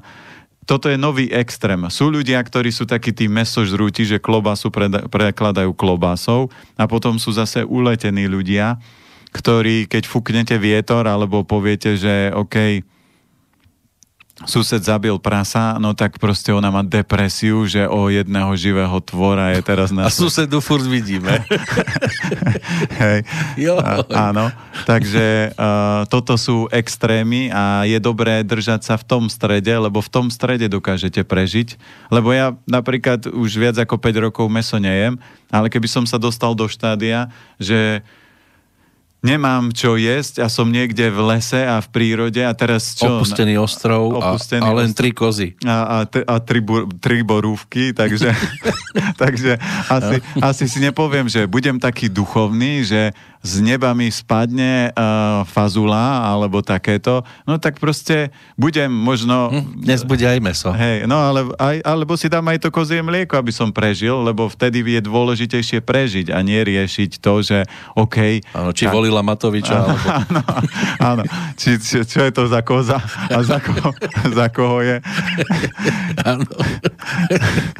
Môžem byť rád, že je tu so mnou. Áno. A živá, zdravá. Niekedy sa tesíte, aj keď máte kozu vedľa seba. Áno, alebo 2. Alebo aj 2, takže niekedy aj 3 vám. No ja sa teším, že ste tu dnes boli.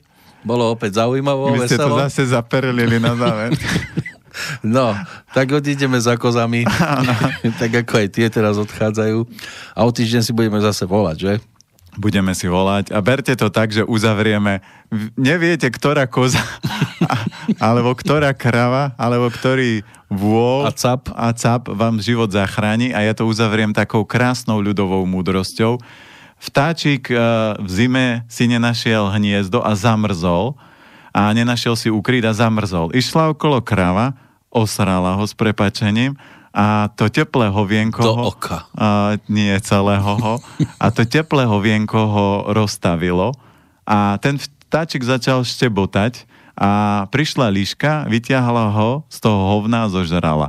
A aká je pointa, že nie každý, kto vás v živote oserie, je váš nepriateľ a nie každý, kto vás z toho hovna vytiahne, je váš priateľ. Preto toto je taká, že múdrosť a zoberme si, že keď toto budete používať v živote, pochopíte, že strany nie sú, že dobrá a zlá. Vždy je to len pohľad, ako sa na to budete pozerať. A ja sa teším, že naši poslucháči sú múdri, že oni vždy to podstatné z toho, čo sme tu dneska povedali, niečo sa nám určite podarilo. 2 vety. Si zoberú a niečo to vtipné, čo tu zaznelo a nikdy to nie je smerované osobne na nejaké výzory ľudí alebo nejaké... No my by sme mohli tí prví, ktorí môžu toto hodnotiť. Ale my sme najkrajší, veď už ste to povedali. Ja až druhý po vás, takže... Zase stádo vede vúla, no. To som ja už nepovedal.